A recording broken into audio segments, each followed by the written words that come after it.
ನಮಸ್ತೆ ಪ್ರೇಕ್ಷಕರೇ, ನಾನು ನಿಮ್ಮ ಪ್ರೀತಿಯ DMS. ಇವತ್ತು ಒಂದು ಬಟರ್ಫ್ರೂಟ್ ಬಗ್ಗೆ ಸಂಪೂರ್ಣವಾದಂಥ ಮಾಹಿತಿಯನ್ನು ನಿಮ್ಮ ಮುಂದೆ ಹಂಚ್ಕೊಳ್ತಾ ಇದ್ದೀನಿ. ಸ್ಟಾರ್ಟಿಂಗ್ ಗಿಡಗಳಿಂದ ಗಿಡ ಎಲ್ಲಿ ಸಿಗುತ್ತೆ, ಗಿಡಗಳು ತಂದ ನಂತರ ಆರೈಕೆ ಹೇಗೆ ಮಾಡಬೇಕು, ಅದು ರೋಗಗಳು ಬಂದರೆ ಯಾವ ರೀತಿಯಲ್ಲಿ ನಿಭಾಯಿಸಬೇಕು, ಅದ್ರ ಜೊತೆಗೆ ಒಂದು ಮಾರ್ಕೆಟಿಂಗ್ ಯಾವ ರೀತಿಯಲ್ಲಿ ಮಾಡಬೇಕು, ಫಲವನ್ನು ಬಿಟ್ಟಿದ ನಂತರ ಮತ್ತು ಹೆಚ್ಚಿನದಾಗಿ ಇಳುವರಿ ತೆಗಿಬೇಕಾದ್ರೆ ಏನೇನೆಲ್ಲ ಮಾಡಬೇಕು, ಯಾವ್ಯಾವ ಟೈಮಲ್ಲಿ ಯಾವ ಗೊಬ್ಬರ ಕೊಡಬೇಕು, ಯಾವ ಟೈಮಲ್ಲಿ ಹೇಗೆ ನೀರು ಕೊಡಬೇಕು ಅನ್ನೋದ್ರ ಬಗ್ಗೆ ಸಂಪೂರ್ಣವಾದಂಥ ಮಾಹಿತಿಯನ್ನು ಈ ಒಂದು ವಿಡಿಯೋ ಮುಖಾಂತರ ನಾನು ನಿಮಗೆ ತಿಳಿಸ್ಕೊಡ್ತೀನಿ. ಈ ಒಂದು ವಿಡಿಯೋನಲ್ಲಿ ಎಕ್ಸ್ಪ್ಲೇನ್ ಮಾಡುವಂಥವ್ರು ನಮ್ಮ ಜಯಶಂಕರ್ ಅಂತ ಅಂದ್ಬಿಟ್ಟು ಈ ಒಂದು ತೋಟದ ಮಾಲೀಕರು. ಅವರು ನಿಮಗೆ ಸಂಪೂರ್ಣವಾದಂಥ ಮಾಹಿತಿಯನ್ನು ಕೊಡ್ತಾರೆ. ಬನ್ನಿ ಅವ್ರ ಜೊತೆಲಿ ಈ ಒಂದು ವಿಷಯನ ತಿಳ್ಕೊಳ್ಳೋಣ. ನಮಸ್ತೆ, ನನ್ನ ಹೆಸರು ಜಯಶಂಕರ್ ಅಂತ ಕುಂತ್ರಮಳೆ ಗ್ರಾಮ, ಕೊಳ್ಳೇಗಾಲ ತಾಲೂಕು, ಚಾಮರಾಜನಗರ ಡಿಸ್ಟಿಕ್ಕಿಂದ. ನಾನು ಈಗ ಬಟರ್ಫ್ರೂಟ್ ತೋಟ ಮಾಡಿದ್ದೀನಿ. ಒಂದೊಂದು 5 ವರ್ಷದಿಂದ ನಮ್ಮ ತಂದೆಯವರು ತೆಂಗು ನೆಟ್ಟಿದ್ರು.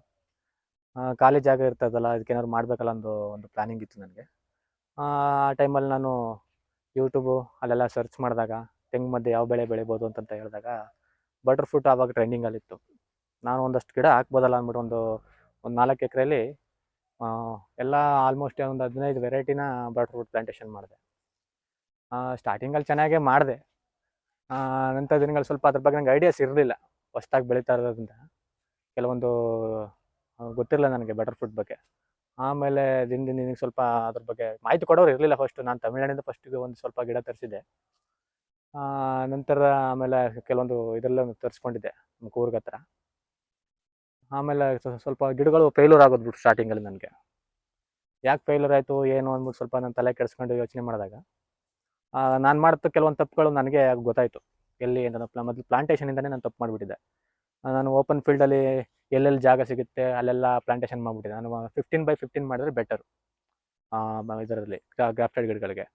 ನಾನು ತೋಟ ಆಗಿರೋದ್ರಿಂದ ಎಲ್ಲೆಲ್ಲಿ ಗ್ಯಾಪ್ ಇದೆ ಅಲ್ಲೆಲ್ಲಿ ಮಾತ್ರ ನಾನು ಪ್ಲಾಂಟೇಷನ್ ಮಾಡಿಬಿಟ್ಟಿದ್ದೆ. ಅದರಿಂದ ನನಗೆ ಕೆಲವೊಂದು ಗಿಡಗಳು ಹತ್ತಿರದಲ್ಲಿ ಬೆಳ್ಕೊಂಡ್ವು, ಕೆಲವೊಂದು ಗಿಡಗಳು ದೂರ ಆಗೋಗಿ ಸ್ವಲ್ಪ ಡಿಸ್ಟೆನ್ಸ್ ಆಗೋಯ್ತು. ಅದಾದಮೇಲೆ ತಿರ್ಗಾ ನಾನು ಏನು ಮಾಡಿದೆ, ಇದು ಡಿಸ್ಟೆನ್ಸ್ ಕವರ್ ಮಾಡಬೇಕಲ್ಲ ಅಂದ್ಬಿಟ್ಟು ತಿರ್ಗಾ ಕೆಲವೊಂದು ವೆರೈಟಿಗಳನ್ನ ತರಿಸ್ದೆ. ಅದಾದಮೇಲೆ ಅದರಿಂದ ನಿಮ್ಗೆ ತೋಟದಲ್ಲಿ ನಿಮ್ಗೆ ಗೊತ್ತಾಗ್ಬೋದು, ಎಲ್ಲ ಒಂದೇ ವೆರೈಟಿ ಮತ್ತು ಒಂದೇ ಗಾತ್ರದಲ್ಲಿ ಗಿಡಗಳಿಲ್ಲ. ಅದಾದಮೇಲೆ ನಾನು ಇನ್ನೊಂದು ತಪ್ಪು ಕೆಲಸ ಮಾಡಿಬಿಟ್ಟಿದ್ದೆ. ಅವಾಗ ಏನಾಯಿತು ಅಂತಂದರೆ, ನಾನು ಹೇಳಿದ ವೆರೈಟಿ ಒಂದಾಗಿತ್ತು ಮತ್ತು ಅವ್ರು ಕೊಟ್ಟಿದ್ದ ವೆರೈಟಿ ಇನ್ನೊಂದಾಗಿತ್ತು. ಆವಾಗ ನಾನು ಒಂದು 3 ವರ್ಷ 4 ವರ್ಷ ಅದ್ರ ಮೇಲೆ ಇನ್ವೆಸ್ಟ್ಮೆಂಟ್ ಮಾಡಿಬಿಟ್ಟಿದ್ದೆ. ಆವಾಗ ಏನು ಮಾಡೋದು ಅಂತಂತ ಯೋಚನೆ ಮಾಡ್ತಾ ಇರ್ಬೇಕಾದ್ರೆ ನನಗೆ ತುಂಬ ಬೇಜಾರಾಗ್ಬಿಟ್ಟು ತಲೆ ಕೆಡಿಸ್ಕೊಂಡ್ಬಿಟ್ಟಿದ್ದೀನಿ ನಾನು. ಈ ಥರ ಮೋಸ ಆಗೋಯ್ತಲ್ಲ, 3 ವರ್ಷದಿಂದ ಕಾದಿದ್ದೀನಿ, ನಾನು ಕೇಳಿದ ವೆರೈಟಿ ಸಿಗಲಿಲ್ವಲ್ಲ ಅಂತ ಬೇಜಾರಾಗಿ ಅದ್ರ ಬಗ್ಗೆ ಯೋಚನೆ ಮಾಡ್ತಾ ಇರ್ಬೇಕು. ಆಮೇಲೆ ನಾನೇ ಒಂದು ಇದು ಮಾಡಿದೆ, ನಾನೇ ಯಾಕೆ ಮಾಡಬಾರ್ದು ಒಂದಷ್ಟು ಗಿಡ, ನನಗೆ ಬೇಕಾದ ಗಿಡಗಳನ್ನ ನಾನೇ ಸೆಲೆಕ್ಷನ್ ಮಾಡಿ, ಇಂಥದ್ದೇ ವೆರೈಟಿ ಅಂತ ಸೆಲೆಕ್ಷನ್ ಮಾಡಿ ಅದು ಸ್ವಯಂ ತಂದು ನಾನೇ ಗಿಡ ಮಾಡ್ಕೋಬೇಕು ಅಂದ್ಬಿಟ್ಟು ಕೆಲವೊಂದು ಗಿಡಗಳನ್ನ ನಾನೇ ಕೂಡ ಮಾಡಿ ಪ್ಲಾಂಟೇಶನು ಮಾಡಿದೆ. ಅದ್ರಲ್ಲಿ ಸಕ್ಸಸ್ ಕೂಡ ಆಯಿತು. ಆಮೇಲೆ ನಾನು ಯಾಕೆ ತೋಟ ದೊಡ್ಡದಾಗಿ ಚೆನ್ನಾಗಿ ಬೆಳೆದ್ರಿಂದ ಅಕ್ಕಪಕ್ಕದ ರೈತರು, ಸುಮಾರು ರೈತರುಗಳು ಬಟರ್ಫ್ರೂಟ್ ನಾನು ಈ ಏರಿಯಾದಲ್ಲಿ ನಾನು ಒಬ್ಬನೇ ಬೆಳೆದಿದ್ದು. ತುಂಬ ಜನ ಬಂದು ನನ್ನನ್ನು ವಿಸಿಟ್ ಮಾಡಿ ಎಲ್ಲಿ ಬೆಳೆದ್ರಿ, ಏನು ಮಾಡಿದ್ರಿ, ಎಲ್ಲೆಲ್ಲಿ ಗಿಡ ತರಿಸ್ರಿ ಅಂತೆಲ್ಲ ಕೇಳಿದ್ರು. ಆವಾಗ ನಾನು ಸ್ಟಾರ್ಟಿಂಗು ಅವರು ನನ್ನ ತಂದಿದ್ದ ನರ್ಸರಿ ಯಾವ್ದು ಅಡ್ರೆಸ್ ಕೊಡಲಿಲ್ಲ. ನಾನು ಹೇಳಿದೆ, ನಿಮಗೆ ಗಿಡ ಬೇಕಿದ್ರೆ ನಾನೇ ಮಾಡ್ಕೊಡ್ತೀನಿ, ನಿಮ್ಗೆ ಯಾವ ವೆರೈಟಿ ಬೇಕು ಚೂಸ್ ಮಾಡಿ ಇದರಲ್ಲಿ ಅಂತ ಹೇಳಿ ಕೆಲವೊಬ್ರಿಗೆ ಸ್ಟಾರ್ಟಿಂಗಲ್ಲಿ ಒಂದು 500 ಗಿಡದಿಂದ 1000 ಗಿಡದವರೆಗೂ ನಾನು ಅವ್ರಿಗೆ ಗಿಡನ ಮಾಡಿಕೊಟ್ಟೆ. ಅವ್ರಿಗೆ ಒಳ್ಳೆ ರಿಸಲ್ಟ್ ಬಂತು. ಮತ್ತು ಅವ್ರಿಗೆ ವೆರೈಟಿಗೆ ನನಗೆ ಖುಷಿ ಏನಿತ್ತು ಅಂದರೆ ನಾನು ಕರೆಕ್ಟಾಗಿ ಇಂಥದ್ದೇ ವೆರೈಟಿ ಕೊಟ್ಟಿದ್ದಾರೆ ಅನ್ನೋದು ಖುಷಿ ಇತ್ತು ನನಗೆ. ಆಮೇಲೆ ತುಂಬ ಅದೇ ಒಬ್ರಿಗೊಬ್ಬರು ಅಕ್ಕಪಕ್ಕ ತೋಟದವರೆಲ್ಲ ವಿಸಿಟ್ ಮಾಡಿದಾಗ ಸ್ವಲ್ಪ ಡಿಮ್ಯಾಂಡ್ ಜಾಸ್ತಿ ಆಯ್ತು ನನಗೆ ಗಿಡಕ್ಕೆ. ಇದೇನು ಇಷ್ಟೊಂದು ಡಿಮ್ಯಾಂಡ್ ಆಗ್ತಾಯಿದೆ ಅಂದ್ಬಿಟ್ಟು ಸ್ವಲ್ಪ ನಾನು ನರ್ಸರಿನ ಮಾಡೋ ಪ್ಲಾನ್ ಮಾಡಿದೆ. ಆವಾಗ ನಾನು ಸ್ವಲ್ಪ ದೊಡ್ಡದಾಗಿ ನರ್ಸರಿ ಮಾಡಿ ತುಂಬ ಜನ ನನಗೆ ಸಹಾಯ ಮಾಡಿ ಅದ್ರ ಬಗ್ಗೆ ಸ್ವಲ್ಪ ಮಾಹಿತಿಗಳನ್ನು ಕೊಟ್ಟು ನರ್ಸರಿ ಬಗ್ಗೆ ಏನೇನು ಬೇಕೋ ಅಂತ ತಿಳ್ಕೊಂಡು ನಾನು ನರ್ಸರಿ ಶುರು ಮಾಡಿದೆ. ಆವಾಗಿಂದ ಇವಾಗವರೆಗೂ ನರ್ಸರಿ ತುಂಬ ಡಿಮ್ಯಾಂಡ್ ಜಾಸ್ತಿ ಆಗೋಯ್ತು. ನಮ್ಮಲ್ಲಿ ಬರೋ ಉದ್ದೇಶ ಏನಪ್ಪ ಅಂದರೆ ಕನ್ಫರ್ಮ್ ವೆರೈಟಿ. ಮುಖ್ಯವಾಗಿ ವೆರೈಟಿ ಕನ್ಫರ್ಮ್ ಇರ್ತದೆ. ಅದು ಕೇಳಿದ ಗಿಡಗಳನ್ನ ನಾನು ಗಿಡನೇ ತೋರಿಸಿ, ಇಂಥದ್ದೇ ಗಿಡ ಇದೇ ಥರ ಕಾಯಿ ಬಿಡ್ತದೆ, ಇದೇ ಥರ ಹಣ್ಣು ಬಿಡ್ತದೆ, ಇದೇ ಥರ ಹೂ ಬಿಡ್ತದೆ ಅಂತೆಲ್ಲ ತೋರಿಸಿ ಅವ್ರಿಗೆ ಆ ಗಿಡನ ಕೊಡ್ತೀನಿ. ಅವರು ಧೈರ್ಯವಾಗಿ ತಗೊಂಡಾಗ ನೆಟ್ಟು ಅದ್ರ ಒಳ್ಳೆ ರಿಸಲ್ಟ್ ಕೂಡ ತಗೊಂಡಿದ್ದಾರೆ. ನಂತರ ಇದರ ನಾನು ಏನು ಹೇಳ್ಬೇಕಂದ್ರೆ ಪ್ಲಾಂಟೇಶನ್ ಮುಖ್ಯವಾಗಿ ನಾನು ಪ್ಲಾಂಟೇಶನ್ ಅಂದರೆ ಓಪನ್ ಫೀಲ್ಡಲ್ಲಿ ಮಾಡಬೇಕಾದ್ರೆ ನೀವು ತುಂಬ ಆಳವಾದಂಥ ಪ್ರದೇಶಗಳಲ್ಲಿ ಗಿಡಗಳನ್ನ ನೆಡಬಾರ್ದು. ಮುಖ್ಯವಾಗಿ ಅದೇನಪ್ಪ ಅಂದರೆ ನೀವು ನೀರು ನಿಂತ್ಕೊಳ್ಳೋಂಥ ಜಾಗದಲ್ಲಿ ಇಟ್ಟರೆ ಅದೇನಾಗುತ್ತೆ, ಬೇರ್ಕೊಳೆ ರೋಗ ಶುರುವಾಗುತ್ತದೆ. ನಾನು ಸ್ಟಾರ್ಟಿಂಗಲ್ಲಿ ತುಂಬ ಗಿಡಗಳನ್ನ ಅದರಿಂದನೇ ಕಳ್ಕೊಂಡೆ ನಾನು. ಅದನ್ನು ಕಳ್ಕೊಂಡ ಮೇಲೆ ನಾನು ಬೇರೆಯವ್ರಿಗೆ ಹೇಳೋದು ಉದ್ದೇಶ ಏನಪ್ಪ, ಅದನ್ನೇ ನಾನು ಹೇಳ್ತೀನಿ, ಇದನ್ನು ತಪ್ಪು ನಾ ಮಾಡಿ ತಪ್ಪುಗಳನ್ನ ಅವ್ರನ್ನ ಮಾಡಬೇಡಿ ಅಂತ ಹೇಳಿ ಅವ್ರಿಗೆ ಒಂದು ಗೈಡೆನ್ಸನ್ನು ಕೊಡ್ತಿರ್ತೀನಿ. ಆಮೇಲೆ ಇನ್ನೇನಪ್ಪ ಅಂತಂದ್ರೆ ನಮಗೆ ಪ್ಲಾಂಟೇಶನ್ ಮಾಡ್ಬೇಕಾದ್ರೆ ಒಂದು ಯಾವ ರೀತಿ ಮಾಡಬೇಕು ಅಂತಂದರೆ ಒಂದು 2 ಅಡಿ ಬಿಟ್ಟು ಹೊಡೆದು ಸ್ಟಾರ್ಟಿಂಗಲ್ಲಿ ಒಂದು ಇದು ಬರ್ತದೆ, ಬೇರ್ಗಳಿಗೆ ಒಂದು ಪೋಷಕಾಂಶ ಬರ್ತದೆ. ಇದು ಟ್ರೈಕೋಡರ್ಮಾ ಸುಡೋಮಾನಸ್ ಅಂತ ಬರ್ತದೆ. ಆ ಕೆಮಿಕಲ್ ಮತ್ತು ತಿಪ್ಪೆ ಗೊಬ್ಬರ ಮತ್ತು ಬೇವಿನ ಹಿಂಡಿ ಇದನ್ನೆಲ್ಲ ಕಂಪಲ್ಸರಿ ಹಾಕಿದ್ರೆ ಉತ್ತಮ. ಯಾಕಂದ್ರೆ ಮುಂದಿನ ದಿನಗಳಲ್ಲಿ ಗಿಡ ಬೆಳೆದ್ಮೇಲೆ ಅದನ್ನೆಲ್ಲ ಬೇರೆಗೆ ಸಪ್ಲೈ ಮಾಡಬೇಕು ಅಂದ್ರೆ ತುಂಬ ಕಷ್ಟ ಆಗ್ತದೆ. ನಾವು ಅದಕ್ಕೆ ಸ್ಟಾರ್ಟಿಂಗು ನಾವು ಪ್ಲಾಂಟೇಶನ್ ಟೈಮಲ್ಲೇ ಅದನ್ನು ಕೊಟ್ಬಿಟ್ರೆ ತುಂಬ ಉತ್ತಮ ಆಗಿರ್ತದೆ. ಮತ್ತು ಇದ್ರದ್ದು ಏನಪ್ಪ ಅಂದ್ರೆ ಮೇಂಟೆನೆನ್ಸ್ ಕೆಲವೊಂದು ಸರಿ ಬೆಳೆಯೋ ಉದ್ದೇಶದಿಂದ ಹುಮ್ಮಸ್ಸಲ್ಲಿ ಏನು ಮಾಡ್ತೀವಿ, ತುಂಬ ಆರೈಕೆ ಜಾಸ್ತಿ ಮಾಡಿಬಿಡ್ತೀವಿ ನಾವು. ಅತಿಯಾಗಿ ಗೊಬ್ಬರಗಳನ್ನ ಹಾಕ್ಬಿಡೋದು, ಅತಿಯಾಗಿ ನೀರು ಕೊಟ್ಬಿಡೋದು, ಇಂಥ ತಪ್ಪುಗಳನ್ನ ರೈತರು ಮಾಡೋಕೆ ಹೋಗ್ಬಾರ್ದು. ಅದು ನ್ಯಾಚುರಲಾಗಿ ಏನು ಬೆಳೀತಾ ಇದೆ ಅದನ್ನು ಬೆಳೀತಾ ಇದ್ರೆ ಅದನ್ನ ಹಂಗೆ ಬೆಳೆಸ್ಕೊಂಡು ಬರ್ತಾ ಇರಬೇಕು. ನಾವೇನೋ ಅದಕ್ಕೆ ಹೇಳ್ತೀವಿ ಮಿನರಲ್ಸ್ ಆಗ್ಬೋದು, ಮತ್ತು ಸಣ್ಣ ಪುಟ್ಟ ಇದು ಬರ್ತದೆ, ಜೀವ ಪೋಷಕಾಂಶಗಳು ಬರ್ತದೆ, ಅದನ್ನೆಲ್ಲ ಸ್ವಲ್ಪ ಆದಷ್ಟು ಆರ್ಗ್ಯಾನಿಕಲ್ಲಿ ಮೇಂಟೈನ್ ಮಾಡಿ. ಮತ್ತು ಚೆನ್ನಾಗಿ ತೀರಾ ಆಗ್ತಾ ಇಲ್ಲ, ಅದು ನಮ್ಮ ಮಣ್ಣಿಗೆ ಸೆಟ್ ಆಗ್ತಿಲ್ಲ ಅಂದಾಗ ಕೆಮಿಕಲ್ ಫರ್ಟಿಲೈಸರ್ಗಳನ್ನ ಬಳಸ್ಕೊಂಡು ನೀವು ಬೆಳೆಸ್ಕೋಬೋದು. ಅದಾದ ನಂತರ ಇದಕ್ಕೆ ರೋಗ ಲಕ್ಷಣಗಳು ಮೊದಲಿಗೆ ಹೇಳ್ಬೇಕು ಅಂತಂದರೆ, ನಾವು ಇದನ್ನು ಪ್ಲಾಂಟೇಶನ್ ಮಾಡುವಾಗ ಬೆಡ್ ಸಿಸ್ಟಮ್ ಮಾಡಿದ್ರೆ ಉತ್ತಮ ಇರ್ತದೆ. ನಾವು ಹಳ್ಳ ಅಂಥ ಜಾಗದಲ್ಲಿ ಪ್ಲಾಂಟೇಶನ್ ಮಾಡಿದಾಗ, ಅದನ್ನು ನೀರು ನಿಂತ್ಕೊಳ್ಳೋಂಥ ಜಾಗದಲ್ಲಿ ಮಾಡಿದಾಗ ಅದು ಬೇರ್ಕೊಳೆ ಅಂತ ರೋಗ ಸ್ಟಾರ್ಟಿಂಗ್ ಪೀರಿಯಡಲ್ಲಿ ನಿಮ್ಗೆ ಗೊತ್ತಾಗಲ್ಲ. 3 ವರ್ಷ 4 ವರ್ಷ ಬೆಳೆದಾದ ತಕ್ಷಣ ಗಿಡ ಹೋಗ್ಬಿಡ್ತದೆ. ಆಗ ತುಂಬ ನಾವು 3 ವರ್ಷಕ್ಕೆ ಆದ್ಮೇಲೆ ಹಾಕಿದ ಶ್ರಮ ಎಲ್ಲ ವೇಸ್ಟ್ ಆಗಿಬಿಡ್ತದೆ. ಅದಕ್ಕೋಸ್ಕರ ನಾವೇನು ಮಾಡಬೇಕು ಅಂತಂದರೆ ಸ್ಟಾರ್ಟಿಂಗಲ್ಲಿ ಅದನ್ನು ಎಚ್ಚರಿಕೆನ ವಹಿಸ್ಕೋಬೇಕಾಗ್ತದೆ. ಮತ್ತು ನಿಮಗೆ ಡ್ರಿಪ್ ಸಿಸ್ಟಮ್ ಇರ್ತದೆ ನೋಡಿ, ನಿಮ್ಮ ಡ್ರಿಪ್ ಸಿಸ್ಟಮ್ ಏನಾಗುತ್ತೆ, ನಿಮ್ಮ ಓಪನ್ನಲ್ಲಿ ನಲ್ಲಿ ಸಿಸ್ಟಮ್ ಆಗಲಿ ಅದೆಲ್ಲ ಮಾಡೋಕೆ ಹೋಗ್ಬಾರ್ದು. ಈ ಥರ ರೌಂಡ್ ಶೇಪಲ್ಲಿ ನಿಮಗೆ ಒಂದು ರಿಂಗ್ ಥರ ಮಾಡಿದ್ರೆ ನಿಮಗೆ ಗಿಡ ರೌಂಡ್ ಶೇಪಲ್ಲೇ ಬರುತ್ತೆ. ಮತ್ತು ಸರ್ಕಲ್ ಟೈಪಲ್ಲಿ ನಿಮಗೆ ಗಿಡ ಡೆವಲಪ್ ಆಗುತ್ತೆ. ಯಾವುದೇ ಒಂದೇ ಕಡೆ ಕೊಂಬೆಗಳು ವಾಲೋದಾಗಲಿ, ಮತ್ತು ಒಂದೇ ಕಡೆ ಫ್ರೂಟ್ ಬಿಡೋದಾಗಲಿ, ಒಂದೇ ಕಡೆ ಫ್ಲವರಿಂಗ್ ಆಗೋದಾಗಲಿ ಈ ಥರದ್ದು ಕಂಟ್ರೋಲ್ ಆಗ್ತದೆ. ಮತ್ತು ಇದ್ರ ಮೇನ್ ಏನಪ್ಪ ಅಂದರೆ, ಇದಕ್ಕೆ ಸ್ವಲ್ಪ ರೋಗ ಅಂತಂದರೆ ಸ್ಟಾರ್ಟಿಂಗ್ ಪೀರಿಯಡಲ್ಲಿ ಬರುತ್ತೆ. ಸ್ವಲ್ಪ ಸ್ಟೆಮ್ ಬೋರರು, ಮತ್ತು ಮಿನಿ ಬಗ್ಸು, ಮತ್ತು ರೂಟ್ ರಾಟ್ ಅಂತ ಬರುತ್ತೆ, ಬೇರ್ಕೊಳೆ ರೋಗ, ಮತ್ತು ಲೀಫ್ ಪಾತ್ ಅಂತ ಬರ್ತದೆ. ಹೇಳ್ತೀನಿ, ಇದು ಸಾಮಾನ್ಯವಾಗಿ ಲೀಫ್ ಪಾತಿನ ಸಮಸ್ಯೆ ಇಲ್ಲ, ಅದು ಸಣ್ಣ ಪುಟ್ಟ ನೀಮ್ ಆಯಿಲ್ ಸ್ಪ್ರೇ ಮಾಡ್ಕೊಂಡ್ರೆ ಆಗುತ್ತೆ. ಮತ್ತು ಮೇಜರಾಗಿ ಬೇರ್ಕೊಳೆ ರೋಗಕ್ಕೆ ಮತ್ತು ಯಾವುದೇ ಅದು ಎರ್ಡೆಮಲ್ ಗೋಲ್ಡ್ ಅಂತ ಬರುತ್ತೆ ಒಂದು, ಅದು ಬಿಟ್ಟರೆ ನೀವು ಸ್ಟಾರ್ಟಿಂಗ್ ಪೀರಿಯಡಲ್ಲಿ ನೀವು ಒಂದು ನೀಮ್ ಕೇಕ್ ಮತ್ತು ಟ್ರೈಕೋಡರ್ಮನ್ನು ಮಿಕ್ಸ್ ಮಾಡಿ ಸ್ಟಾರ್ಟಿಂಗ್ ಪೀರಿಯಡಲ್ಲಿ ಒಂದು ಸ್ವಲ್ಪ ಪ್ರಯೋಗಕಾಂತವಾಗಿ 1-2 ಸಾರಿ ಕೊಡ್ಬೋದು 15 ದಿನದ ನಂತರದಲ್ಲಿ. ಅದು ಅವಾಯ್ಡ್ ಆಗ್ತಾ ಇಲ್ಲ, ಸ್ವಲ್ಪ ಗಿಡ ವೀಕ್ ಆಗ್ತಾ ಇದೆ ಅಂತ ಬಂದಾಗ ನೀವು ಕೆಮಿಕಲ್ ಫರ್ಟಿಲೈಸರ್ ಅಂತ ಎರ್ಡೆಮಲ್ ಗೋಲ್ಡ್ ಅಂತ ಒಂದು ಕೆಮಿಕಲ್ನ ಬುಡಕ್ಕೆ 15 ದಿನದ ನಂತರದಲ್ಲಿ 1-2 ಬಾರಿ ಹಾಕಬೇಕಾಗ್ತದೆ. ಇನ್ನೇನಪ್ಪ ಅಂದರೆ, ಇದಕ್ಕೆ ಫ್ಲವರಿಂಗ್ ಟೈಮಲ್ಲಿ ಅತಿ ಹೆಚ್ಚಾಗಿ ನೀರು ಕೊಡೋದಾಗಲಿ ಅಥವಾ ನೀರು ಇಲ್ಲದೆ ಡ್ರೈ ಮಾಡೋದಾಗಲಿ ಮಾಡಬಾರ್ದು. ಆ ಟೈಮಲ್ಲಿ ಏನಾಗ್ತದೆ ಅಂದರೆ, ಫ್ಲವರಿಂಗ್ ಬಿಡೋ ಟೈಮಲ್ಲಿ ಚೆನ್ನಾಗಿ ನೀರು ಇರಬೇಕು, ನೀರಿನಂಶ ಚೆನ್ನಾಗಿರಬೇಕು ಅಂದ್ಬಿಟ್ಟು ತುಂಬ ನೀರು ನಿಂತುಗಳಷ್ಟು ನೀರನ್ನ ಕೊಡಬಾರ್ದು. ಮಣ್ಣು ತೇವ ಇದ್ದರೆ ಅಷ್ಟೊತ್ತು ಸಾಕಾಗ್ತದೆ. ತೀರಾ ಡ್ರೈವ್ ಮಾಡಬಾರ್ದು, ಅದು ಅದರಿಂದನೂ ಕೂಡ ಹೂವು ಎಲ್ಲ ಡ್ರಾಪ್ ಆಗಿಬಿಡ್ತದೆ, ಅದಾಗ್ತದೆ. ಮತ್ತು ಕಾಯಿ ಸಂದರ್ಭದಲ್ಲಿ ನಿಮಗೆ ಮಿನಿಮಮ್ ಒಂದು 60-70% ಹೂವು ಕಚ್ಚಬೇಕಾಗ್ತದೆ. ಯಾಕಂದರೆ ನಿಮ್ಮ ಫ್ರೂಟಿಂಗ್ ಆಗೋ ಟೈಮಲ್ಲಿ ಇನ್ನೂ ಸ್ವಲ್ಪ ಡ್ರಾಪ್ ಆಗ್ತದೆ. ಒಂದು 70% ಹೂವು ನಿಲ್ತಾ ಇದೆ ಅಂದಾಗ ಅದನ್ನು ನ್ಯಾಚುರಲ್ ನಾರ್ಮಲ್ ಇರ್ತದೆ. ಅದಕ್ಕಿಂತ ಹೆಚ್ಚು ಒಂದು 50% 60% ಹೂವು ಡ್ರಾಪ್ ಆಗ್ತಾ ಇದೆ ಅಂದಾಗ ಅದಕ್ಕೆ ನೀವು ನೀಮ್ ಸ್ಪ್ರೇ ಆಗಲಿ, ಇನ್ನೊಂದೊಂದು ಕೆಮಿಕಲ್ ಸ್ಪ್ರೇ ಬರುತ್ತೆ, ಅದನ್ನು ನಿಮಗೆ ಡಿಸ್ಕ್ರಿಪ್ಷನಲ್ಲಿ ಹಾಕಿರ್ತೀನಿ, ಅದ್ರ ಲಿಂಕು, ಅದನ್ನು ನೀವು ಸ್ಪ್ರೇ ಮಾಡ್ಕೋಬೋದು. ಒಂಥರ ಇದೇನಪ್ಪ ಅಂತಂದರೆ, ಮೇಜರಾಗಿ ಪ್ರಾಬ್ಲಮ್ ಬರೋದಂತಂದರೆ ರೈತರಿಗೆ ಮಾರ್ಕೆಟಿಂಗ್ ಸಮಸ್ಯೆ ಬರುತ್ತೆ.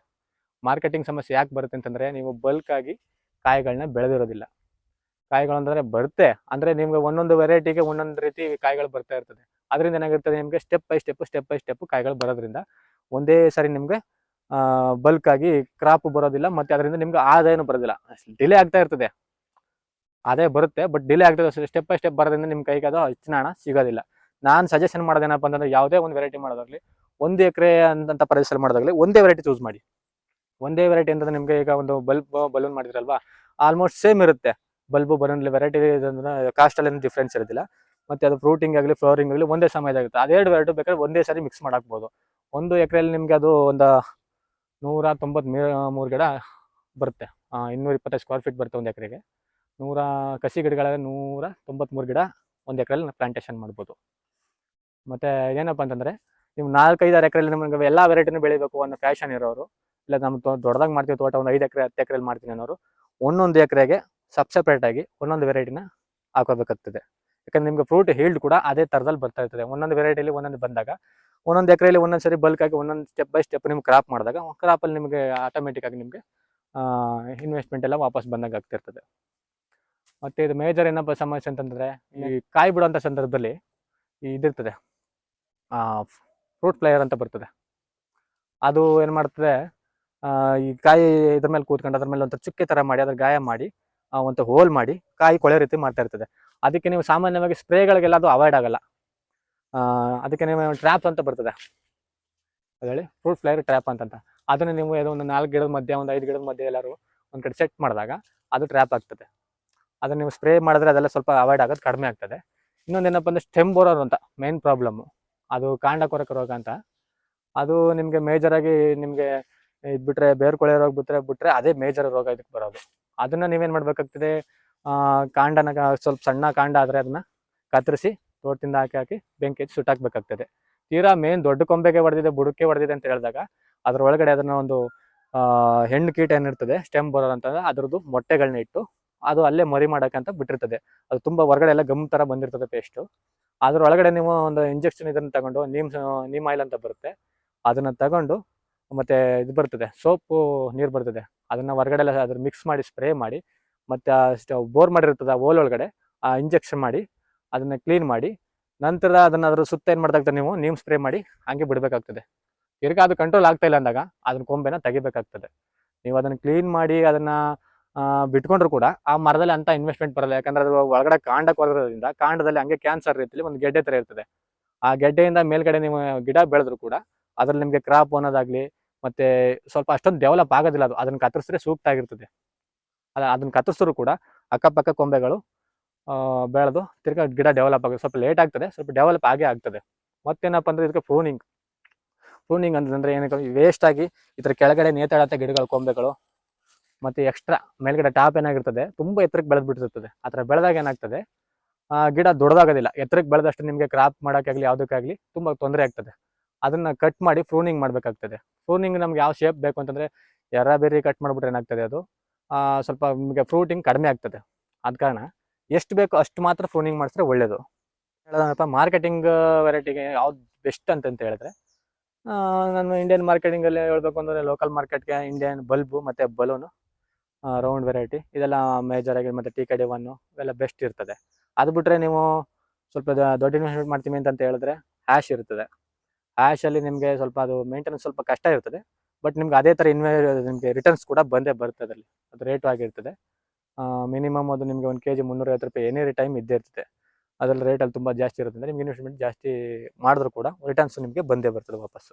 ಇಂಡಿಯನ್ ವೆರೈಟಿಲಿ ಬಲೂನ್ ಬೆಸ್ಟ್ ಇರ್ತದೆ. ನಮ್ಮ ಲೋಕಲ್ ಅಂದರೆ ಸೌತ್ ಇಂಡಿಯನ್ನಲ್ಲಿ ನಮ್ಮ ಮಳವಳ್ಳಿ, ಮಂಡ್ಯ, ಮದ್ದೂರು, ಚನ್ನಪಟ್ಟಣ, ರಾಮನಗರ ಈ ಲೋಕಲ್ ನಮ್ಮ ಈ ಸರೌಂಡಿಂಗೆಲ್ಲ ಜಾಸ್ತಿ ಓಡ್ತಾ ಇರೋದಂದರೆ ಬಲ್ಬು ಮತ್ತು ಬಲೂನು ಎರಡು ವೆರೈಟಿ ಚೆನ್ನಾಗಿ ಓಡ್ತಾ ಇದೆ ಇವಾಗ. ಸ್ಟೆಮ್ ಬೋರರ್ ಅಂತ ಇನ್ನೊಂದು ಕೀಟ ಬಾಧೆ, ಅದು ತುಂಬ ನಿಮಗೆ ಬೇರು ಕೊಳೆಯ ರೋಗ ಬಿಟ್ಟರೆ ಇದೇ ಮೇಜರ್ ಪ್ರಾಬ್ಲಮ್ ಬರೋದೇ ಇದು.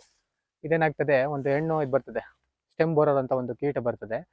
ಅದು ಈ ಸ್ಟೆಮ್ ಒಳಗಡೆ ಹೋಗಿ ಕೊರೆದು ಅದು ಹೆಣ್ಣು ಕೀಟ ಆಗಿರೋದ್ರಿಂದ ಅದು ಒಳಗಡೆ ಹೋಲ್ ಮಾಡಿ ಅದರೊಳಗಡೆ ಮೊಟ್ಟೆನೇ ಇಡ್ತಿರ್ತದೆ. ಆ ಮೊಟ್ಟೆ ಹಿಡಿದು ಮರಿ ಆಗಂತಕ್ಕೆ ಆ ಒಳಗಡೆ ಹೋಗಿ ಅದು ಮರಿ ಮಾಡ್ತದೆ. ಇದನ್ನೇನು ಮಾಡ್ಬಿಡ್ತೀವಿ ನಾವು ಸಾಮಾನ್ಯವಾಗಿ ಇದಕ್ಕೆ ಸ್ವಲ್ಪ ನಿಯಂತ್ರಣ ಸ್ವಲ್ಪ ಕಷ್ಟ ಆಗ್ತದೆ. ಫೈನಲ್ ಸ್ಟೇಜಲ್ಲಿ ಇದೆ ಇದು. ಇದನ್ನು ಉಳಿಸ್ಕೋಬೇಕು ಅಂತಂತ ಹೇಳಿದ್ರೆ ನಾವು ಒಳಗಡೆದೆಲ್ಲ ಕ್ಲೀನ್ ಮಾಡಿ ನೀಮ್ ಆಯಿಲೆಲ್ಲ ಸ್ಪ್ರೇ ಮಾಡಿ ಒಳಗಡೆ ನೀಮ್ ಆಯಿಲ್ ಮತ್ತು ಸೋಪ್ ನೀರು ಬರ್ತದೆ ಅದನ್ನ ಹೋಲ್ ಒಳಗಡೆ ಸ್ಪ್ರೇ ಮಾಡಿ ಒಳಗಡೆ ಇರೋದನ್ನ ಕೀಟನ ಸಾಯಿಸ್ಬೇಕಾಗ್ತದೆ. ಅದನ್ನು ಸಾಯಿಸಿದ್ರು ಕೂಡ ಆ ಸ್ಟೆಮ್ ಒಳಗಡೆ ಒಂಥರ ಕ್ಯಾನ್ಸರ್ ಥರ ಗೆಡ್ಡೆ ಥರ ಮತ್ತೆ ಅದು ಡೆವಲಪ್ ಆಗ್ತಾ ಇರ್ತದೆ. ಅದಕ್ಕೋಸ್ಕರ ಏನು ಮಾಡ್ತೀವಿ ನಾವು ಇದನ್ನೆಲ್ಲಿ ಕಟ್ ಮಾಡಿದ್ರೆ ಉತ್ತಮ. ಹಾಗೂ ಬೇಕು ನಮ್ಗೆ ಮರ ಚೆನ್ನಾಗಿ ಬೆಳೆದಿದೆ, ಉತ್ತಮವಾಗಿದೆ, ಚೆನ್ನಾಗಿದೆ, ಉಳಿಸ್ಕೋಬೇಕು ಅಂತ ಹೇಳಿದ್ರೆ ಹಂಗೆ ಉಳಿಸ್ಕೋಬೋದು. ಬಟ್ ನೀವು ಅದರಲ್ಲಿ ಉತ್ತಮವಾದ ಕ್ರಾಪ್ನ ಎಕ್ಸ್ಪೆಕ್ಟ್ ಮಾಡೋದು ಸ್ವಲ್ಪ ಕಷ್ಟ ಆಗ್ತದೆ. ಅದನ್ನ ಇಲ್ಲ ಅರ್ಲಿ ಸ್ಟೇಜಲ್ಲಿ ಇದ್ರಲ್ಲಿ ಕತ್ತರಿಸಿದ್ರೆ ಇಲ್ಲಿ ಹೊಸ ರೆಂಬೆಗಳು ಬೆಳ್ಕೊಂಡು ಡೆವಲಪ್ ಆಗ್ತಾ ಇರ್ತದೆ. ನನ್ನ ಪ್ರಕಾರ ಅದನ್ನ ಕಟ್ ಮಾಡಿ ಹೊರಗಡೆ ತೆಗೆದುಬಿಟ್ರೆ ಉತ್ತಮ ಅಂತ ಹೇಳ್ತೀನಿ ಅದಕ್ಕೆ. ಇನ್ನೊಂದೇನಪ್ಪ ಅಂತ ಹೇಳಿದ್ರೆ ಇದು ರೂಟ್ ರಾಟ್ ಅಂತ ಇದು ಅರ್ಲಿ ಸ್ಟೇಜಲ್ಲಿ ಇದೆ. ಇದ್ರ ಕಾಂಡದ ಏನಾಗುತ್ತದೆ ನೋಡಿ, ಇದು ಡ್ರಿಪ್ನ ಇದ್ರ ಬಾಟಮಲ್ಲಿ ಹಾಕ್ಬಿಟ್ಟಿರ್ತೀನಿ ಸ್ಪ್ರೇ. ಇದಕ್ಕೇನಾಗಿದೆ, ನೀರಿನ ಅಂಶ ಜಾಸ್ತಿ ಆಗಿದೆ ಬೇರ್ಗೆ, ಅದಕ್ಕೋಸ್ಕರ ಅದು ಸ್ವಲ್ಪ ಬೇರು ಕೊಳೆಯೋಕ್ಕೆ ಸ್ಟಾರ್ಟ್ ಆಗಿದೆ ಇವಾಗ ಅರ್ಲಿ ಸ್ಟೇಜಲ್ಲಿ. ನೀವು ಎಲೆಗಳು ನೋಡ್ಬೋದು ತುಂಬ ಬಾಡಿ ಗಿಡ ಸೋಕೊಂಡಿದೆ. ಇದಕ್ಕೆ ಅರ್ಲಿ ಸ್ಟೇಜಲ್ಲಿ ಏನು ಮಾಡಬೇಕಪ್ಪ ಅಂತಂದರೆ ನಾವು ಆರ್ಗ್ಯಾನಿಕಲ್ ಮಾಡ್ತೀವಿ ಅಂತ ಹೇಳಿದ್ರೆ ಸ್ಟಾರ್ಟಿಂಗಲ್ಲಿ ಸ್ವಲ್ಪ ನೀಮ್ ಕೇಕು ಮತ್ತು ಟ್ರೈಕೋಡರ್ಮ ಎರಡು ಮಿಕ್ಸ್ ಮಾಡಿ ಈ ಮಣ್ಣು ಸುತ್ತ ಅದನ್ನ ಮಂಚಿಂಗ್ ಮಾಡಿ ಒಂದು 15 ದಿವಸ ತನಕ ನೋಡಬೇಕಾಗುತ್ತೆ. 15 ದಿವಸದವರೆಗೂ ಅದು ಮತ್ತೆ ಮಳೆಗೆ ಟಾಪ್ ನೋಡ್ಬೋದು, ಅಲ್ಲಿ ಚಿಗುರಿದೆ ಅಲ್ವಾ, ಅದು ಡೆವಲಪ್ ಆಗ್ತಾ ಇಲ್ಲ ಮತ್ತೆ ಬಾಡ್ತಾ ಇದೆ ಅಂತಂದಾಗ ನೀವು ಇದಕ್ಕೆ ಒಂದು ಕೆಮಿಕಲ್ ಸ್ಪ್ರೇ ಬರ್ತದೆ. ಸ್ಪ್ರೇ ಅಲ್ಲ, ಬುಡಕ್ಕೆ ಬರ್ತದೆ, ಅದು ಮಂಚಿಂಗ್ ಮಾಡಿ ಡ್ರೆಂಚ್ ಮಾಡೋ ಅಂಥದ್ದು. ಅದು ರೆಡಮಲ್ ಗೋಲ್ಡ್ ಅಂತ ಒಂದು ಬರ್ತದೆ, ಅದು ಕೆಮಿಕಲ್ ಬರ್ತದೆ. ಅದನ್ನು ನೀವು ಸುತ್ತ ಡ್ರೆಂಚ್ ಮಾಡಿ 15 ದಿವಸ ಒಂದು ಸರಿಯಾಗಿ 1-2 ಸರಿಯಿಂದ 3 ಸಾರಿ ಅದನ್ನ ಅಪ್ಲೈ ಮಾಡ್ಬೋದು. ಸರ್, ಈ ಗಿಡ ನೋಡ್ಬೋದು ನಿಮಗೆ, ಇದು 2 ವರ್ಷದ ಪ್ಲಾಂಟು. ಇದೇನು ಅಂತಂದರೆ ಇದಕ್ಕೆ ಸ್ವಲ್ಪ ಡೆವಲಪ್ಮೆಂಟ್ ಸ್ವಲ್ಪ ಕಡಿಮೆ ಆಗ್ತಾ ಇದೆ. ಇದು ಕಾರಣ ಏನಪ್ಪ, ನಾವು ಎಲ್ಲ ಥರದ ಗೊಬ್ಬರನೂ ಹಾಕಿದ್ದೀವಿ ಇದಕ್ಕೆ. ಇದೇನೋ ನೀಮ್ ಕೇಕ್ ಹಾಕಿದ್ದೀವಿ, ತಿಪ್ಪೆ ಗೊಬ್ಬರ ಹಾಕಿದ್ದೀವಿ, ಎಲ್ಲ ಇದನ್ನು ಹಾಕಿದ್ದೀವಿ, ಆದರೂ ಡೆವಲಪ್ ಆಗ್ತಾ ಇಲ್ಲ. ಇದು ಯಾಕಪ್ಪ ಅಂತ ಇದಕ್ಕೆ ಸ್ವಲ್ಪ ಸೂಕ್ಷ್ಮಾಣು ಪೋಷಕಾಂಶಗಳ ಕೊರತೆ ಇದಕ್ಕೆ ಸ್ವಲ್ಪ ಇದೆ. ಇದಕ್ಕೆ ನೋಡ್ಬೋದು ಎಲ್ಲ ಗೊಬ್ಬರಗಳು ಹಾಕಿದ್ರದಕ್ಕೆ ತಿಪ್ಪೆ ಗೊಬ್ಬರ ಇದೆ, ನೀಮ್ ಕೇಕ್ ಇದೆ, ಮಣ್ಣು ಮತ್ತು ನೀರು ಎಲ್ಲ ಸಮ ಪ್ರಮಾಣದಲ್ಲಿ, ಆದರೂ ಡೆವಲಪ್ಮೆಂಟ್ ಕಡಿಮೆ ಇರೋದಕ್ಕೆ. ಈಗ ಸ್ವಲ್ಪ ಬೇರು ಸ್ವಲ್ಪ ಇದಕ್ಕೆ ವೀಕ್ ಇರ್ತದೆ. ಇದು ಬೇರು ಸ್ವಲ್ಪ ಡೆವಲಪ್ ಆಗಿರಲ್ಲ, ಮತ್ತು ಅದು ಸ್ವಲ್ಪ ಕ್ರಿಯಾಶೀಲವಾಗಿರೋದಿಲ್ಲ ಬೇರು. ಅದಕ್ಕೆ ಏನು ಮಾಡಬೇಕು, ಹ್ಯೂಮಿಕ್ ಆ್ಯಸಿಡು ಮತ್ತು ಜಿಂಕು, ಬೋರಾನ್ ಅಂತ ಒಂದು ಇದು ಬರ್ತದೆ. ಅದನ್ನ ನಾವು ಇದಕ್ಕೆ ಸಪ್ರೇಟಾಗಿ ಎಲ್ಲ ಗಿಡಕ್ಕೂ ಅಪ್ಲೈ ಮಾಡೋದು ಬೇಡ. ಈ ಥರ ಕೆಲವೊಂದು ವೀಕ್ ಇರೋಂಥ ಗಿಡಗಳಿಗೆ ಮಾತ್ರ ಅದನ್ನ ಅಪ್ಲೈ ಮಾಡ್ಬೋದು. ಇದು ಇಂಟರ್ ಕ್ರಾಪ್ ಮಾಡ್ಬೇಕಾದ್ರೆ ಇದು ಮೇನ್ ಸಮಸ್ಯೆನೇ ಇದು. ಆ ಕಡೆ ಈ ಕಡೆ ತೆಂಗುಗಳಿಗೆ ಗರಿ ಹೊಡಿತಾ ಇದೆ. ಅಲ್ಲಿ ಆ ಗರಿ ಹೊಡೆಯೋದ್ರಿಂದ ಏನಾಗುತ್ತೆ, ಆ ಎಲೆ ಚಿಗುರುಗಳೆಲ್ಲ ಡೆವಲಪ್ ಆಗೋದಿಲ್ಲ. ಅದು ಸ್ಕ್ರಾಚ್ ಆಗಿ ಆಗಿ ಆಗಿ ಅಲ್ಲಿ ಸ್ವಲ್ಪ ಫಂಗಲ್ಸ್ ಥರ ಕ್ರಿಯೇಟ್ ಆಗ್ತದೆ. ಅದು ಅಂಥ ಜಾಗದಲ್ಲಿ ಫ್ಲವರಿಂಗ್ ಆದರೂ ಕೂಡ ಆ ಗಾಳಿಗೆ ಅದು ಅಲ್ಗಡಿ ಹೂವೆಲ್ಲ ಉದುರೋಗ್ಬಿಡ್ತದೆ. ಅದಕ್ಕೇನು ಮಾಡಬೇಕು ಅಂದರೆ ಈ ತೆಂಗಿನ ಗರಿಗಳನ್ನ ತೆಗೆದಷ್ಟು ಉತ್ತಮ. ಅಂದರೆ ಇದು ಮರ ಪೂರ್ತಿ ಆ ಕಡೆ ಬಾಗ್ಬಿಟ್ಟೈತಿದ್ದು. ಇದನ್ನ ಏನು ಮಾಡಬೇಕು, ಇದು ಕಾಯಿ ಎಲ್ಲ ಬಿಡ್ತು ಅಂತಂದಾಗ ಇದು ವೆಯ್ಟ್ಗೆ ಈ ಕೊಂಬೆ ಮುರಿದೋಗ್ಬಿಡ್ತದೆ. ಇದು ನಾವು ಗಿಡ ಚೆನ್ನಾಗೈತಲ್ಲ, ಇದನ್ನ ಏನು ಮಾಡ್ಬೇಕು, ಹಂಗೆ ಇರಲಿ ಬಿಡು ಹಂಗೆ ಇರಲಿ ಅಂತ ಬಿಟ್ಕೊಂಡ್ರೆ ಮರ ಪೂರ್ತಿ ಗೆಡ್ಡೆವರೆಗೂ ಕಟ್ಟಾಗ್ಬಿಡ್ತದೆ. ಇದನ್ನ ಏನು ಮಾಡಬೇಕಾಗುತ್ತೆ ಅಂತಂದರೆ ಇದು ಪೂರ್ತಿ ಸೈಡ್ ಕೊಂಬೆಗಳೆಲ್ಲ ತೆಗೆದು ಆ ಕಡೆ ಎಳೆದು ಕಟ್ಟಬೇಕಾಗ್ತದೆ. ಇವಾಗಲೇ ಕಟ್ಟಿದ್ರೆ ಅದು ನಿಲ್ಲೋದಿಲ್ಲ, ಅದು ಈ ಕಡೆ ಬೆಂಡ್ ಆಗ್ಬಿಡ್ತದೆ. ಆ ಪ್ರೂನಿಂಗ್ ಟೈಮಲ್ಲಿ ಎಕ್ಸ್ಟ್ರಾ ಹೊರಗಡೆ ಬಂದಿರೋ ಕೊಂಬೆಗಳನ್ನ ಕಟ್ ಮಾಡಿದಷ್ಟು ಸ್ಟ್ರೈಟಾಗಿ ಬೆಳೆಸ್ಕೋಬೇಕು ಮರಗಳನ್ನ. ನೋಡಿ, ನಾವು ಓಲ್ಡ್ ಸಿಸ್ಟಮಲ್ಲಿ ಈ ಥರ ನೀರು ಕೊಡ್ತಾ ಇದ್ವಿ. ಇದೇನಾಗ್ತದೆ, ಒಂದೇ ಬುಡಕ್ಕೆ ಡೈರೆಕ್ಟಾಗಿ ಸ್ಪ್ರೇ ಆಗ್ತಾ ಇರ್ತದೆ. ಇದೇನಾಗುತ್ತೆ, ಆ ಕಡೆ ಈ ಕಡೆ ಎಲ್ಲ ರೂಟ್ ಎಲ್ಲ ಇಲ್ಲಿವರೆಗೂ ಇರ್ತದೆ. ಅದು ನೀರು ಮಾತ್ರ ನಾವು ಬುಡಕ್ಕೆ ಕೊಡ್ತಾ ಇರ್ತೀವಿ. ಇದು ಹೇಳ್ಬೇಕು ಅಂದರೆ ಸ್ವಲ್ಪ ತಪ್ಪು ವಿಧಾನ ಅದು. ಇದು ರೌಂಡ್ ಸರ್ಕಲ್ ಇರ್ತದಲ್ಲ ನೋಡಿ, ಇದಿರ್ತದೆ. ಇದು ಸರ್ಕಲ್ ಟೈಪಲ್ಲಿ ಹೋದರೆ ಸುತ್ತ ಸರೌಂಡಿಂಗಲ್ಲೂ ಎಲ್ಲೆಲ್ಲಿ ಬೇರೆ ಅದೆಲ್ಲಕ್ಕೂ ಸಪ್ಲೈ ಆಗುತ್ತೆ. ಮತ್ತು ಬುಡಕ್ಕೆ ಮಾತ್ರ ನೀರು ಹೋಗೋದಿಲ್ಲ, ಬೇರಿಗೆ ಮಾತ್ರ ಸಪ್ಲೈ ಮಾಡ್ಬೇಕು. ನಾವೇನು ಮಾಡ್ತೀವಿ, ಬುಡಕ್ಕೆ ನೀರು ಸಪ್ಲೈ ಮಾಡಿದಾಗ ಇಲ್ಲಿ ಬೇರ್ಕೊಳೆ ರೋಗ ಆಗ್ಬೋದು, ಇನ್ನೊಂದು ರೋಗಗಳು ಅದಕ್ಕೆ ಹೋಗ್ತದೆ. ಮತ್ತು ರೂಟು ಇಲ್ಲಿವರೆಗೂ ಇರೋದ್ರಿಂದ ನಾವು ಬುಡಕ್ಕೆ ಗೊಬ್ಬರ ಹಾಕಿ ನಾವು ಅಲ್ಲಿ ಮಾತ್ರ ನೀರು ಕೊಟ್ಟರೆ ಇಲ್ಲಿ ಬೇರೆ ಇಲ್ಲಿರೋದ್ರಿಂದ ಸರಿಯಾಗಿ ನ್ಯೂಟ್ರಿಯನ್ಸನ್ನು ಹೀರ್ಕೊಳ್ಳೋದಿಲ್ಲ ಅದು. ಮತ್ತು ಈ ಥರ ದಿಬ್ಬ ಮಾಡೋದ್ರಿಂದ ಏನಪ್ಪ, ನಾವು ಬೆಡ್ ಸಿಸ್ಟಮ್ ಮಾಡಿದ್ರೆ ಉತ್ತಮ ಇರ್ತದೆ. ಈ ದಿಬ್ಬ ಮಾಡೋದೇನಪ್ಪ ಅಂತಂದರೆ ನಾವು ಮಳೆ ಈಗ ಕೊಡೋ ನೀರಿಗೆ ಸರಿ ಹೋಗ್ತದೆ. ಮಳೆಗಳೇ ಬಿದ್ದಂಥ ಸಂದರ್ಭದಲ್ಲಿ ಇಲ್ಲಿ ಬಿದ್ದಂಥ ನೀರು ಇಲ್ಲಿ ನಿಂತ್ಕೋಬಾರ್ದು, ಹರ್ಕೊಂಡು ವಾಪಸ್ ಇಲ್ಲಿಗೆಲ್ಲ ಕೆಳಗಡೆ ಬರಬೇಕು ಅನ್ನೋ ಉದ್ದೇಶಕ್ಕೆ ಆ ಥರ ದಿಬ್ಬ ಮಾಡ್ತಿರ್ತೀವಿ. ಇದೇ ರೀತಿ ನಿಮಗೆ ಯಾವುದೇ ಮಾಹಿತಿ ಬೇಕಾದರೂ, ಮತ್ತು ಗಿಡ ಬೇಕಾದರೂ, ಗಿಡದ ಬಗ್ಗೆ ಇನ್ಫಾರ್ಮೇಷನ್ ಬೇಕಿದ್ರು, ಮತ್ತು ಮಾರ್ಕೆಟಿಂಗ್ ಬಗ್ಗೆ ಯಾವುದ್ರ ಬಗ್ಗೆ ಇನ್ಫಾರ್ಮೇಷನ್ ಅಂದರೆ ನನಗೆ ಕಾಂಟ್ಯಾಕ್ಟ್ ಮಾಡ್ಬೋದು. ನನ್ನ ನಂಬರ್ ಇರ್ತದೆ. ಮತ್ತು ನಿಮಗೆ ಅದ್ರ ಬಗ್ಗೆ ಸ್ವಲ್ಪ ನಾಲೆಡ್ಜ್ ಕಡಿಮೆ ಇದೆ ಅಂತಂದರೆ, ಮತ್ತು ಅದ್ರ ಬಗ್ಗೆ ಗೊತ್ತಿಲ್ಲ ಅಂತಂದ್ರೂ ಕೂಡ ನನ್ನ ಸ್ಟಾರ್ಟಿಂಗಿಂದ ನಮ್ಮ ಮೇಂಟೆನೆನ್ಸ್ ಇರೋದು, ಪ್ಲಾಂಟೇಷನ್ ಹಿಡಿದು ಮಾರ್ಕೆಟಿಂಗ್ ಹೊಡೋದಕ್ಕೂ ನಾವೇ ಅದನ್ನು ಮಾಡ್ಕೊಡ್ತಿದ್ದೀವಿ. ನೀವು ಧೈರ್ಯವಾಗಿ ಬಟರ್ ಫ್ರೂಟ್ ಬೆಳಿಬೋದು. ಮತ್ತು ಯಾವುದೇ ಹೆಚ್ಚಿನ ಮಾಹಿತಿ ಬೇಕು ಅಂತಂದರೆ ನಮ್ಮ ನಂಬರ್ ಇದರ ಡಿಸ್ಕ್ರಿಪ್ಷನಲ್ಲಿರುತ್ತೆ, ಅದರಲ್ಲಿ ನೀವು ನೋಡ್ಕೊಂಡು ನಮ್ಗೆ ಕಾಲ್ ಮಾಡ್ಬೋದು. ನಿಮ್ಗೆ ಹೆಚ್ಚಿನ ಮಾಹಿತಿ ನಾವು ಕೊಡ್ತಿರ್ತೀವಿ. ನಮಸ್ಕಾರ.